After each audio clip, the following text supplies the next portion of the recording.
Coucou tout le monde, je vous retrouve pour la guidance du 18 au 24 mai 2026. J'espère que vous allez bien. Pour ma part, la semaine a été très difficile. Je vais essayer de parler un peu plus fort que d'habitude parce que avec tous ces ponts là, vous allez entendre Caleb qui fait Spider-Man dans sa chambre, qui est juste en face. Donc voilà, la semaine a été très difficile, vraiment très difficile, surtout à partir de mercredi. Déjà, je suis tombée malade. Alors très léger, hein, j'ai un rhume, mais bon voilà. On a vraiment l'évacuation de la colère là qui s'est fait. J'ai vu autour de moi plusieurs personnes qui tombaient malades, donc il semblerait qu'il y ait quand même une petite purge, un petit nettoyage, ce qui n'est pas très étonnant finalement. Et du coup voilà. Et donc ça, c'était à peu près dès le début de la semaine, mais mercredi. Bon, j'ai eu un rendez-vous qui s'est plus ou moins bien passé, mais j'ai appris des nouvelles pas folles. Mais surtout, c'était quand? C'était jeudi, je ne sais plus quel jour c'était. Non, je dis n'importe quoi, c'était vendredi. On est dimanche? Non, c'était jeudi, c'est le jour de l'Ascension, excusez-moi. Bon, le jour n'est pas très important, mais quand même, je pars chercher un colis que je devais récupérer pour quelqu'un. Et je rentre à la maison. J'avais un gâteau à l'ananas qui était posé sur mon congélateur, mais pas tout près du bord, un petit peu loin. Et Snoop, quand il était petit, avait beaucoup l'habitude de voler. On a beaucoup travaillé ça, mais il avait beaucoup de l'habitude de voler de la bouffe dès qu'il en trouvait. Il fallait surtout pas laisser un bout de pain ou un truc qui traîne. Mais c'est quand même pas mal travaillé ces dernières années, et c'est un truc qui fait de moins en moins. Sauf que ces dernières semaines, là, avec beaucoup d'agitation, il a recommencé. Il y a 2 jours, il m'a volé un bout de pain sur le rebord du plan de travail. Bon, là, pareil, pleinement de ma faute. Enfin, j'ai beaucoup culpabilisé derrière.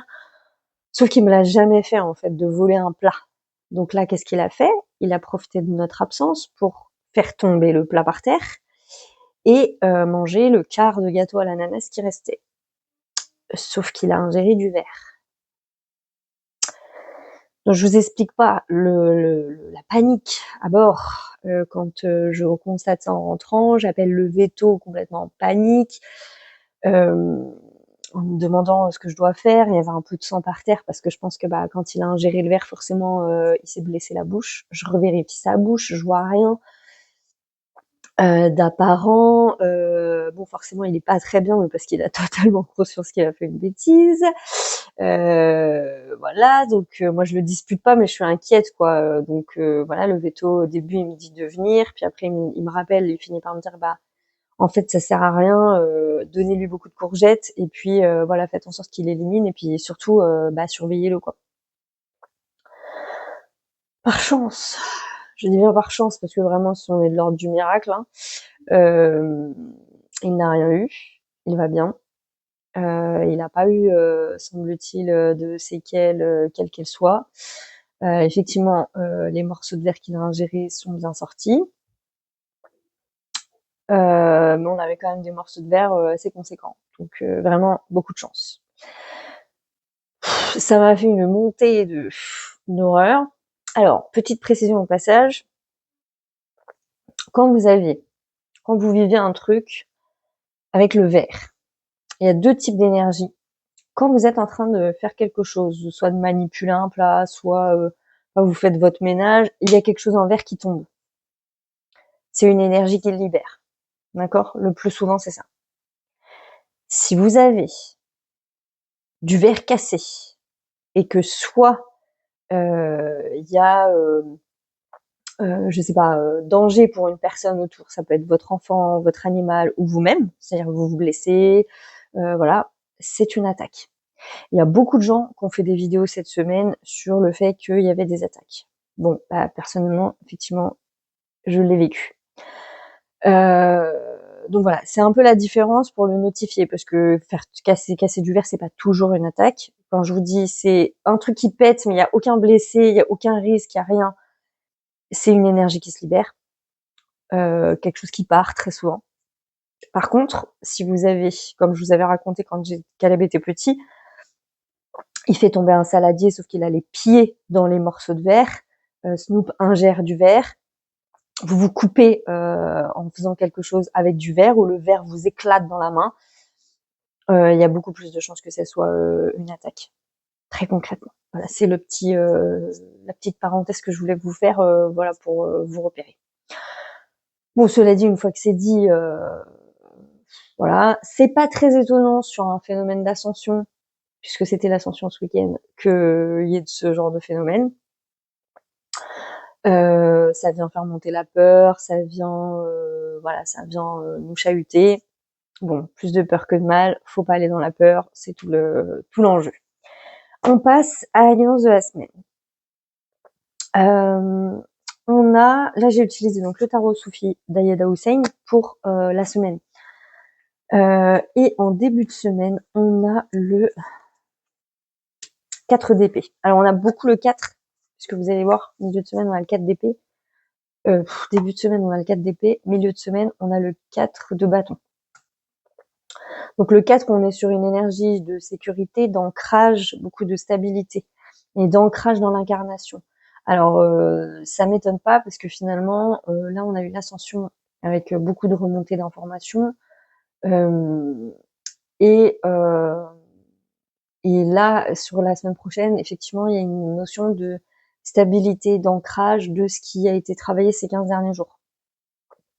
Donc on a le 4 d'épée qui est sorti et qui là vient nous parler de surmenage mental, besoin de récupérer, repos profond, se ressaisir, se régénérer et prendre du temps pour soi. Bon, très clairement, j'ai envie de dire, ouais, on est fatigué. Donc, lorsque cette carte apparaît dans votre tirage, examinez votre équilibre entre l'activité et le repos. Les soufis nous enseignent l'importance du rythme et de l'équilibre entre l'intérieur et l'extérieur, le cœur et l'esprit, le repos et l'activité. Vous ferez preuve d'une grande sagesse en sachant quand agir et quand vous reposer, car c'est le repos qui finalement stimule notre activité. Comment équilibrer les deux? Quelles pratiques employez-vous pour prévenir l'épuisement physique, émotionnel et spirituel? Les soufis utilisent entre autres le travail respiratoire, la méditation et le chant méditatif. Quelle méthode utilisez-vous? Je me respecte et me permets de ralentir. Donc, au début de semaine, on a vraiment un temps de calme qui nous est vraiment demandé intérieurement, de se reposer, de s'écouter, exactement comme la semaine dernière finalement, de ne pas céder à l'agitation extérieure, ce qui n'est pas toujours facile, parce que quand on est voilà, comme le phénomène la Snoop, il est bon, bah forcément sur le moment c'est difficile de rester calme. On se sent tout de suite un peu paniqué, mais l'idée c'est vraiment ça, c'est de rester au plus calme possible, de manière à ce que notamment les réponses dont vous avez besoin puissent apparaître clairement. Donc on ne se fie pas trop à ce qui se passe à l'extérieur, et on reste bien ancré à l'intérieur de nous, dans nos énergies, dans ce qui nous fait du bien. C'est voilà, le repos là est vraiment fondamental. Et c'est pas toujours une masse à faire que de l'écouter, ça. Je suis désolée. J'ai encore, je vais mieux, mais j'ai encore un petit peu de toux et le nez pris. Je vais essayer de pas trop tousser dans les oreilles. Donc ça, c'est pour le début de la semaine. On se repose, on prend le temps, et ensuite on suit les inspirations qui peuvent nous venir dans ce repos. C'est vraiment ça l'idée. En milieu de semaine, on a une célébration, ma foi, c'est tout sympathique. On a le 4 de bâton. Et le 4 de bâton, il vient vraiment, lui, nous parler de célébration, de joie, d'aboutissement d'un travail, d'un projet ou d'un souhait, réalisation tangible et union. Je vais avoir la gorge qui me chatouille, là. Donc en milieu de semaine, on a quelque chose à célébrer, ou en tout cas, on est invité à célébrer tout ce qui a été amorcé, je pense, déjà. Et puis pourquoi pas une énergie aussi qui se stabilise suite à ce repos qu'on a pris en début de semaine, finalement. Vous êtes guidé vers une célébration sacrée. Lors d'occasions joyeuses, examinez votre rapport à la célébration. Parfois, l'idée d'accepter une joie nous culpabilise, et à d'autres moments, nous faisons semblant d'apprécier devant les autres. Explorez la manière dont vous acceptez et exprimez votre bonheur. Une certaine manière de se réjouir cultive l'harmonie et attire l'abondance, et l'autre manière épuise spirituellement. Laquelle choisissez-vous? Tout comme vous intégrez le mouvement, le son et le souffle dans votre pratique spirituelle, vous pouvez apprendre à vous réjouir d'une manière propice à l'élévation spirituelle. On avait un petit peu la même notion la semaine dernière, si je ne me trompe pas, avec le fait d'aller le plus possible dans la joie et d'aller la chercher des fois dans des moments où c'est pas forcément supra évident. Cela dit, pour le milieu de la semaine, ça me résonne plus comme vraiment une occasion de célébrer. Alors, ça peut être tout simplement la personne qu'on est, hein, d'être fier de nous, d'être fier de ce qu'on a accompli ces derniers temps, ces dernières années. Parce qu'on est aussi beaucoup, je trouve, il y a beaucoup l'énergie du bilan là, de ce qu'on a pu faire ces derniers mois. Certaines formes de danse sacrée vous alignent avec le mouvement de l'univers, comme le disent les soufis, quand vous vous réjouissez avec gratitude, tout l'univers s'en réjouit avec vous. J'embrasse la joie et la considère comme une pratique spirituelle. Donc sur le milieu de semaine, on a cette notion de joie, mais vraiment pour moi dans l'honneur de ce qu'on est finalement et de ce qu'on a accompli ces derniers temps, et parce que c'est pas rien quand même.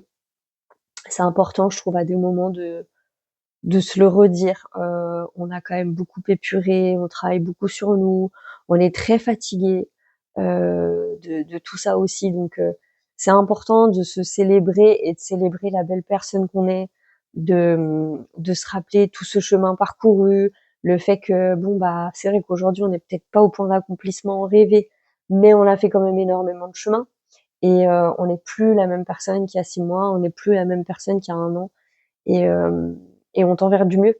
Donc je trouve ça important de le de le symboliser, de le dire, etc. Et sur la fin de la semaine, on avait une carte inversée. On avait la 11, Adal, qui est la justice, si je ne me trompe pas. On va vérifier, oui, c'est ça, la justice. Donc elles sont mais à l'envers, pardon, je suis désolée. Tac. Donc là, à l'envers, elle nous symbolise un déséquilibre, une injustice, une absence de valeur morale, un manque d'intégrité, malhonnêteté, refus de se responsabiliser.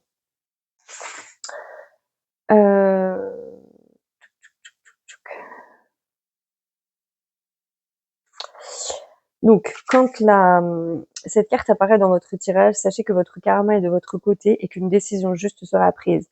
Tout ce que vous avez à faire est d'agir avec intégrité, en harmonie avec votre moi supérieur, et de permettre à la sagesse divine de couler à travers vous. Si une situation vous rend perplexe, examinez-la objectivement, plutôt qu'émotionnellement, avant de prendre une décision. La carte Adal exige une réponse claire et logique, bien qu'elle fasse allusion à des solutions justes en cas de conflit. Elle souligne également les conséquences inévitables de nos actions. La vie est juste et j'accepte les cadeaux généreux qu'elle m'offre. Alors ça, c'est marrant parce que ça me fait vraiment penser à une réflexion que je me suis faite cette semaine sur la notion, et le questionnement d'une amie là qui me disait, mais on parle souvent du karma, mais finalement, j'ai entendu des médiums qui me disaient euh, là-haut, ils étaient tellement dans l'amour inconditionnel que de toute façon, finalement, on était aimé quoi qu'on fasse, et que du coup, il n'y avait pas vraiment de conséquences au niveau du karma. Alors, bon, je peux que vous exposer par rapport à ça ce que moi je perçois, qui n'a pas de valeur de vérité générale. Je suis pas la seule à le percevoir comme ça, mais voilà, ce n'est que mon avis. Enfin mon avis, mes perceptions. Alors oui, on est aimé inconditionnellement, ça c'est vrai. Que quoi qu'on fasse, que vous fassiez du bien ou que vous fassiez du mal, là-haut, on est tous des enfants de Dieu. On est tous des enfants de la source. On est tous des enfants divins. Donc on est aimé quoi qu'on fasse. Alors là, vous allez me dire, bah ça sert à rien, on peut faire du bien, on peut faire du mal. Mais on est tous soumis à la loi de la cause à effet, en fait. Donc, quand vous partez, vous serez forcément mis en face des conséquences de vos actes. Et je vous le dis souvent, c'est pas la première fois que je le dis, mais vraiment, on sous-estime le pouvoir de la conscience. Et quand on meurt, on est face aux conséquences de nos actes. Alors bien évidemment, ça n'a pas ça n'a pas l'impact que on peut voir dans les films ou dans notre imaginaire de l'enfer, ou si on fait du mal, on va dans un endroit où il fait très chaud et on est fouetté. C'est vrai que ça ressemble pas à ça. Et en même temps, pas vous mentir, vu certaines âmes sur Terre, si l'enfer ressemblait à ça, finalement, ça serait trop un kiff pour eux. Non, on est vraiment face aux conséquences de ces actes. C'est-à-dire qu'on est face, je vous prends l'exemple de quelqu'un qui aurait fait beaucoup de mal à des gens.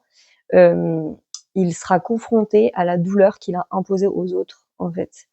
Mais pas confronté méchamment, genre les guides qui mettent la personne assise sur une chaise, ah, tu vas souffrir en regardant la souffrance des autres.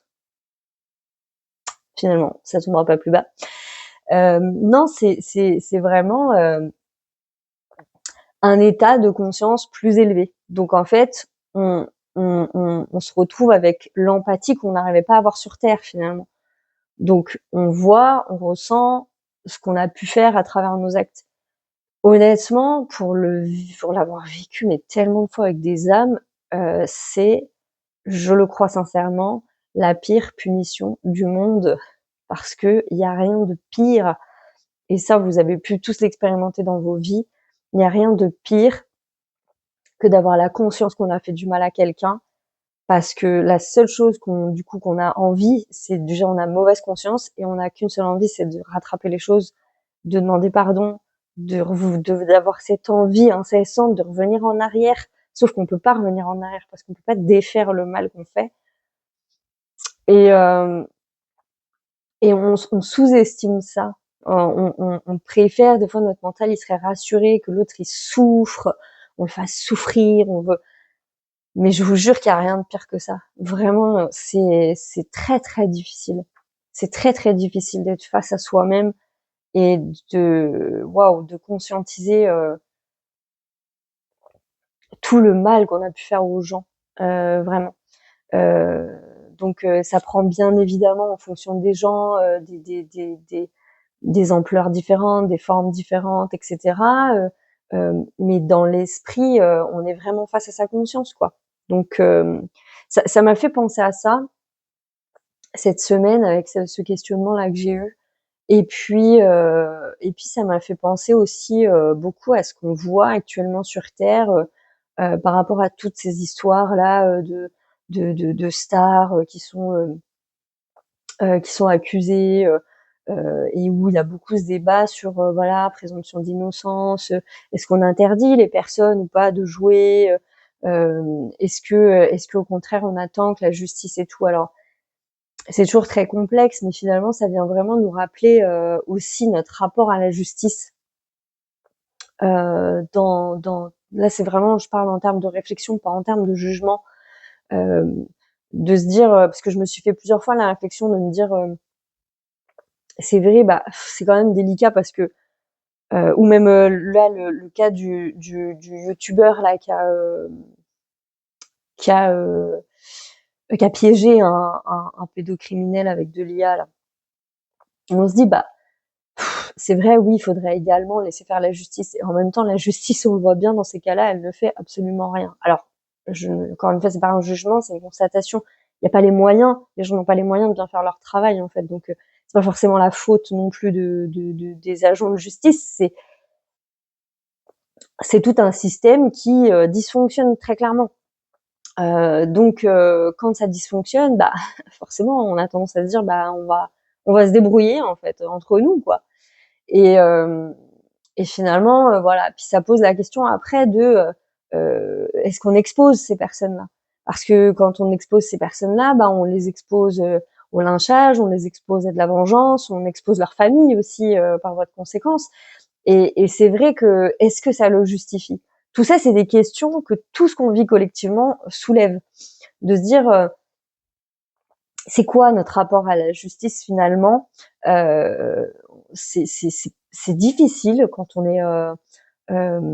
a été victime ou quand on est comment dire dans un conflit, de ne pas souhaiter la vengeance, de ne pas souhaiter des fois c'est même pas le mal qu'on souhaite, on souhaite juste que l'autre il comprenne Mais on sait que pour qu'ils comprennent, il faut qu'ils vivent quelque chose d'équivalent à ce qu'il impose à l'autre, en fait, parce que les humains sont tels qu'ils sont et voilà, c'est comme ça.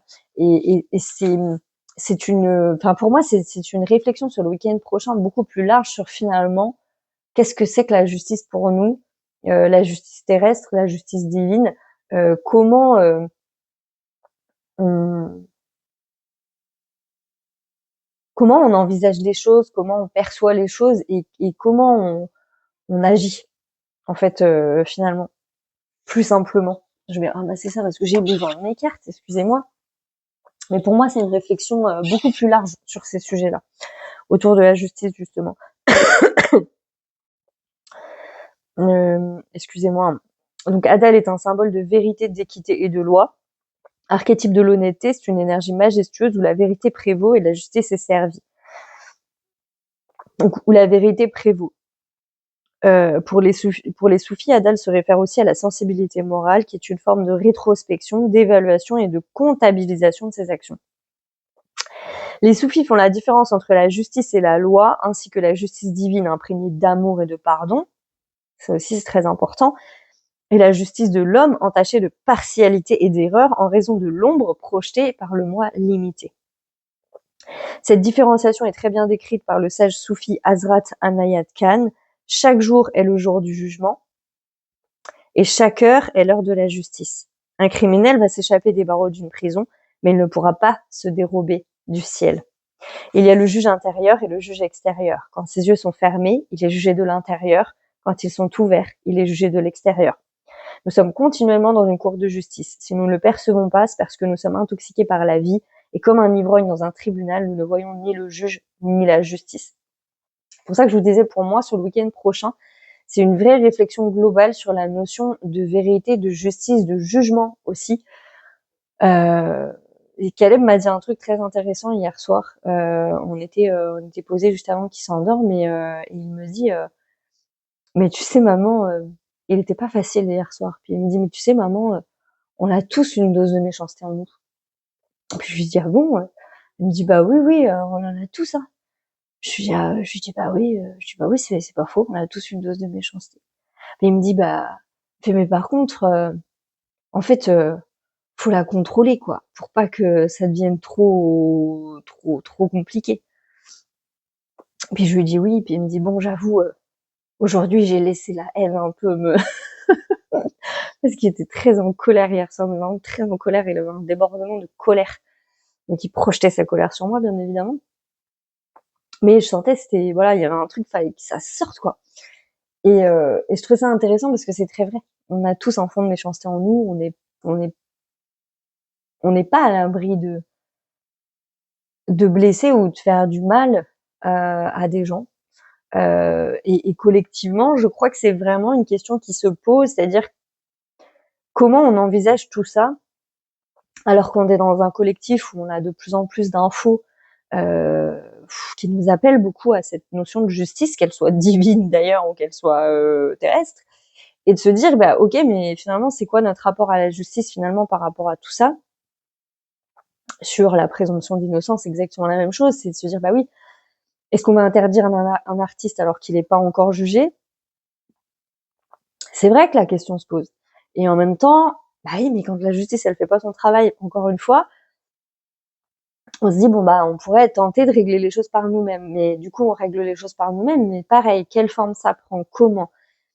Est-ce qu'on part du principe qu'une personne, même si elle a fauté, elle continue d'être un être humain et on la traite en être humain? Ou alors on se dit bah non, vous voyez, ça vient soulever énormément de questions. Et là, je parle bien en termes de questions. Je vous dis pas que moi j'ai la réponse parce que moi-même je suis une humaine et que je sais ce que là-haut ils veulent, ce qu'ils attendent de nous entre guillemets. Et puis après, il y a la réalité, c'est-à-dire, par exemple, je sais que tout ce qui est le lynchage, par exemple, le fait d'exposer les gens comme ça, c'est pas des méthodes qu'ils apprécient énormément. Ah ouf. Et en même temps, moi, à titre d'individuel, individuel vraiment de moi-même, bah, ça me gêne, mais en même temps, j'ai vraiment cette réflexion-là de me dire: «Bah oui, mais le problème, c'est que si la justice fait rien, il va bien falloir que ça bouge d'un côté ou d'un autre». Mais effectivement, le lynchage me gêne parce que, on sait tous très bien comment ça se termine. C'est-à-dire que c'est un appel aussi à faire ressortir des choses dans notre humanité qui sont pas bons. Heu et c'est des choses qu'on a vécues, hein, après la Seconde Guerre mondiale, quand on a tondu les femmes, qui avaient couché avec des Allemands, c'est pareil. C'est Ça fait pas partie des beaux côtés de notre histoire. C'est pas des choses, heu, parce que dans ces cas-là, on fait ce juge extérieur, heu et que tout ça, c'est bien plus complexe et la justice divine, elle est bien plus complexe. Elle prend en compte énormément de choses, hem, mais ce qui est sûr et ce que vraiment là, pour le coup, j'affirme, hein, parce que j'en suis vraiment intimement convaincue, c'est que amour et pardon dans la justice divine, oui, mais conséquence des actes aussi. Voilà, ça prend juste pas la forme auquel peut-être nous, on s'attendrait, en tant qu'être humain, quoi. Donc c'est intéressant parce que ça vient vraiment, travailler sur ces questions-là.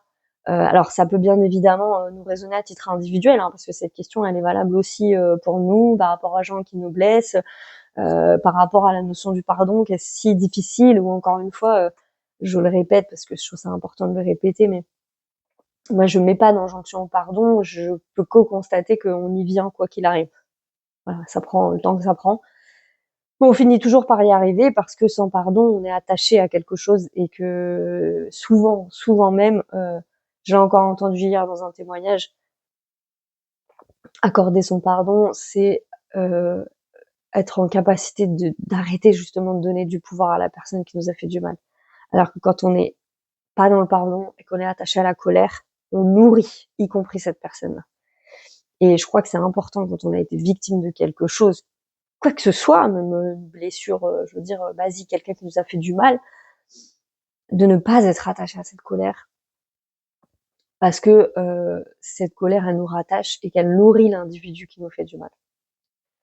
Donc du coup, voilà. Donc, sur la fin de la semaine, on verra bien quelle forme ça prend. J'avoue que même pour moi, c'est un peu flou. Je n'ai pas de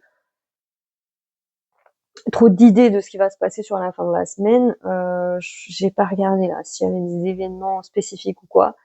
Mais en tout cas, ça vient vraiment parler de ça. Et vous allez voir, c'est drôle parce que sur la thématique de la semaine, du coup, j'ai utilisé Kuan Yin. Ça faisait longtemps que je l'avais pas utilisé et on a la mère de miséricorde. Donc c'est drôle quand même à quel point cette notion est présente. Comme un soleil éclatant qui renforce les ombres, votre pouvoir spirituel grandissant doit s'exprimer en sachant qu'il aura un effet sur les autres, même si vous n'êtes pas totalement conscient de cette réaction. Pour que la paix soit dans l'expression de votre pouvoir, nous appelons la mère de miséricorde. Elle tempère votre grande énergie par la douceur, la gentillesse, la compassion, la sollicitude. La déesse Kuan Yin vous offre en cadeau les qualités de la miséricorde pour vous encourager à la cultiver dans vos relations aux autres ainsi qu'envers vous-même. Le don de miséricorde vient à nous quand nous sommes sans autre recours. Peut-être sommes-nous égarés, incapables de trouver notre chemin, ou peut-être avons-nous causé une réaction grave, autant qu'inattendue, en bien ou en mal. Peut-être même avons-nous causé une telle situation directement, sans intention ni malveillance, mais nous avons simplement agi d'une manière parce que nous n'avions pas encore la sagesse de l'éviter. Peut-être encore avons-nous suivi des conseils qui nous ont menés dans l'ombre pour nous apprendre quelque chose et nous sommes un peu coincés. Peut-être avons-nous causé du tort aux autres par notre inconscience. Nous souffrons sans doute d'une leçon karmique pesante de cette vie ou d'une autre et notre âme s'efforce d'intégrer vraiment la leçon, de s'en libérer et de continuer son chemin. Peut-être sommes-nous dans une situation où nous avons du pouvoir sur quelqu'un d'autre, parents, enseignants, employeurs ou thérapeutes. Nous sommes peut-être dans une position moins évidente où nous tirons parti de l'affection d'une personne pour obtenir ce que nous voulons. Toutes ces situations appellent la miséricorde divine. Celle de la Mère Céleste nous emmène en un lieu où nous cessons le cycle des manipulations, de l'inconscience, de la méchanceté. La prière pour la miséricorde est puissante. Kuan Yin verse le nectar de son vase d'ivoire dans les cœurs de ceux qui font appel à elle. Si vous êtes dans une situation d'impuissance ou de pouvoir excessif, si vous souffrez de manipulation et de peur, si vous luttez, souffrez ou faites souffrir, appelez la Mère de miséricorde. Cet oracle vous demande d'accepter son cadeau spirituel, même si la situation ne semble pas trop dramatique, ce don abolira toute escalade karmique et empêchera la situation d'empirer. Il aidera aussi à détruire les effets négatifs déjà produits. Cette assistance spirituelle est offerte à l'humanité dans un lieu de douceur, de respect bienveillant et de grand pouvoir spirituel. Merci à Kuan Yin, Mère de miséricorde, qui veille sur nous de son amour attentif et suit notre développement spirituel. Et ça, c'est vraiment quelque chose d'important en ce moment, même à titre individuel, et c'est des choses que je me dis depuis longtemps. Moi, les gens, ils ont tendance à penser dans ma vie que que je suis un peu vindicative et vengeresse, alors que pourtant, pas du tout. Mais parce que je dis souvent un truc, quand on me fait du mal ou quand il m'arrive quelque chose, je dis toujours que de toute façon, la personne, elle le paiera. Mais quand je le dis, moi, je sais comment je le dis. Je le dis pas en mode moi, je vais aller marabouter la personne ou faire de la sorcellerie ou je vais. C'est jamais moi qui rends en mon nom propre en fait, parce que moi, je suis personne. Tu me fais du mal, bah tu me fais du mal. Mais moi, je sais dans mon cœur, j'ai pas besoin de preuves ou de je sais pas quoi. Je sais depuis toujours que quoi qu'il arrive, tu l'auras la conséquence de ton acte en fait. Je sais pas quelle forme ça prendra, mais je sais que tu vas l'avoir. Donc tu peux me faire du mal, mais quand tu me fais du mal, c'est à toi finalement que tu fais du mal. Donc c'est pour ça que je dis des fois faut rendre, mais c'est pas rendre œil pour œil, dent pour dent, c'est rendre la responsabilité à l'autre de ce qu'il est en train de faire en fait. Et quand vous rentrez dans le jeu de euh, la victime, de nourrir, vous voyez cette espèce de truc un peu de voilà tu m'as fait du mal, donc c'est plus du tout la même énergie. Mais en tout cas moi quand je parle vraiment, mon intention elle est claire, c'est que c'est jamais moi qui rends parce que je suis pas Dieu en fait tout simplement, et que moi ma volonté à moi on s'en fout. Ce qui est sûr c'est que quoi qu'il arrive, au même titre que moi dans ma vie je suis face aux conséquences de mes actes, ça l'a toujours été. Je veux dire moi mon karma il est instantané. Je suis pas quelqu'un qui fait du mal, mais ça m'est arrivé de faire du mal. Je vous donne un exemple tout bête. C'est pas pour vous raconter ma vie, mais c'est parce que je vois pas comment vous exprimer mieux les choses. Il y a eu une période de ma vie, ça m'est arrivé d'avoir une relation avec un homme qui était avec quelqu'un. C'est pas bien de faire ça. Là, j'ai même pas un jugement, voilà, mais je veux dire, sans mettre de jugement judéo-chrétien dessus, ça n'est pas bien de faire ça. Énergétiquement, ça n'est pas bien de faire ça. Vraiment, c'est une très mauvaise idée. Eh ben, quand vous faites ça, moi, quand je l'ai fait, mon karma, il est venu, mais il est venu. Et bah, je pouvais que fermer ma bouche parce que, bah oui, Marianne, à un moment donné, tu te mets dans le pétrin, tu récupères ce que tu sèmes en fait, et c'est normal. En fait, il n'y a pas de souci. Donc au même titre que moi, je vis ça dans ma vie, bah je sais forcément que et les lois sont, on a tendance à l'oublier, c'est aussi les lois sont universelles. C'est-à-dire, c'est pas Morgane, elle vit des trucs exceptionnels, c'est genre tout le monde est à la même enseigne. Alors oui, parfois on a l'impression que pas du tout, mais en vrai, déjà d'une, on n'est pas dans la vie des gens. On sait pas ce qu'ils vivent. En vrai, on n'est pas dans leur tête quand ils sont tout seuls chez eux. Ça se trouve, c'est un enfer dans leur tête et on sait pas. Et puis en vrai, il y a plein de choses qu'on ignore. Donc, mais enfin, ancrer ça comme conviction, moi je vous jure que si le karma il est c'est le même pour tout le monde, on est face aux conséquences de nos actes et ça n'est que ça le karma, c'est la loi de cause à effet. Vous faites quelque chose en bon ou en moins bon, ça se répercute dans l'univers et vous récupérez ce que vous semez. Point barre. Donc il n'y a pas de souci. Alors effectivement, je pense que plus on est conscient et plus le karma, on l'assimile vite en fait. Parce que moi, quand j'ai fait ce truc-là, bah, j'avais conscience que ce que je faisais, c'était pas bien. Je pouvais pas me laver les mains en me disant non, mais bon, il n'y a pas de justification. C'était pas bien. J'étais pas la seule à faire quelque chose de pas bien, mais ma responsabilité à moi, c'était de faire quelque chose où je savais que je nourrissais quelque chose qui était pas terrible en fait. Donc forcément, bah, les conséquences, elles n'ont pas été terribles. C'est d'une logique sans faille. Et, et voilà. Et je pense que c'est de ça dont parle cette semaine. Et alors, ça peut être sur du karmique. Il y a certaines personnes qui, je pense, vivront ce truc-là à l'échelle karmique. Je pense que sur le niveau du collectif, la question de la justice et de tout ça, là, va vraiment beaucoup se poser. Euh, parce que ça rentre aussi dans la notion des karmas collectifs et tout, mais là, ça sera pas le sujet. Euh, Et, euh, et voilà. Et du coup, ça peut être de l'ordre karmique, ça peut être de l'ordre de nos vies là au quotidien. S'il y a des situations qu'on vit où on est dans du conflit, où on a du mal à pardonner certaines choses, euh, ou même à passer à autre chose tout simplement. Voilà, ces questions-là vont se poser. Et j'ai tiré une dernière carte avec l'oracle des fleurs de Bach, parce que vraiment, pardon, je suis désolée, il me fait du bien. Et c'est le marronnier blanc qui est sorti. Mon mental est en paix. Donc, mon mental est en paix. Mon mental est en paix. Attendez.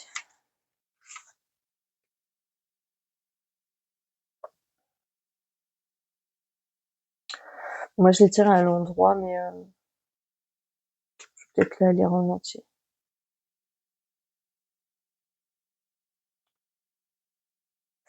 Quand mon esprit est surexcité, le personnage René Descartes, savant et philosophe qui écrit au XVIIe siècle « Je pense donc je suis ».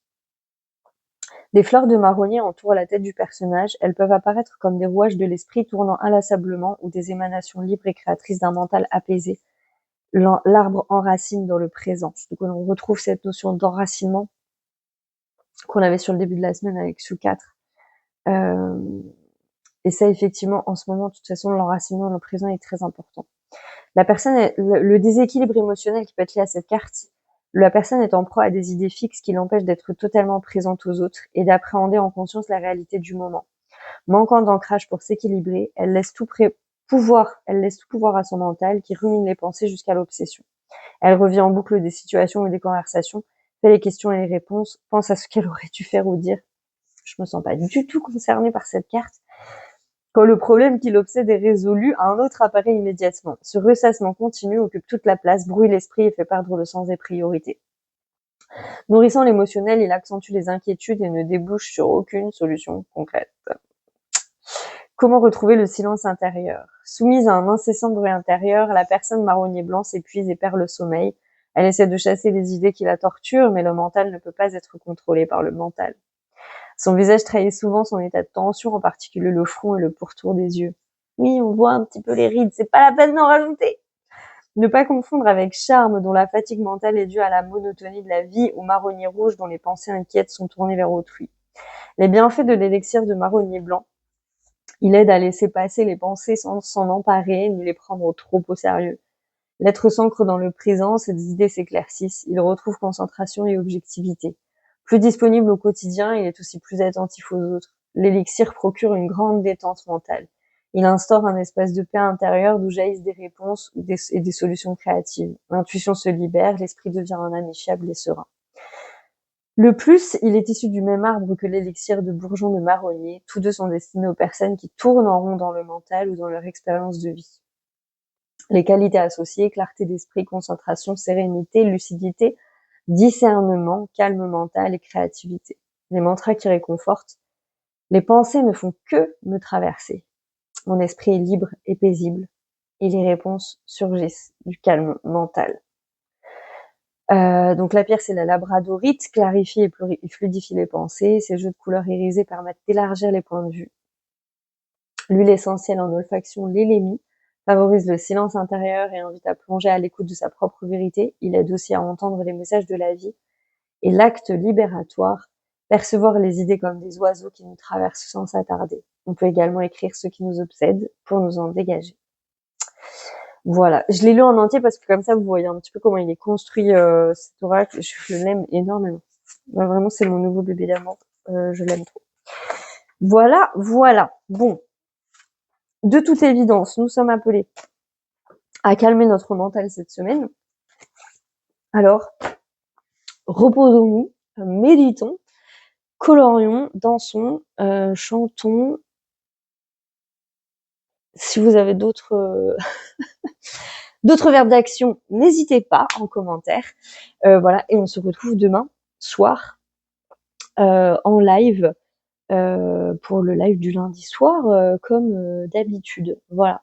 Je me demande si ça aura pas comme thème la justice du coup, ou la vérité, ou ça risque de tourner autour de ça.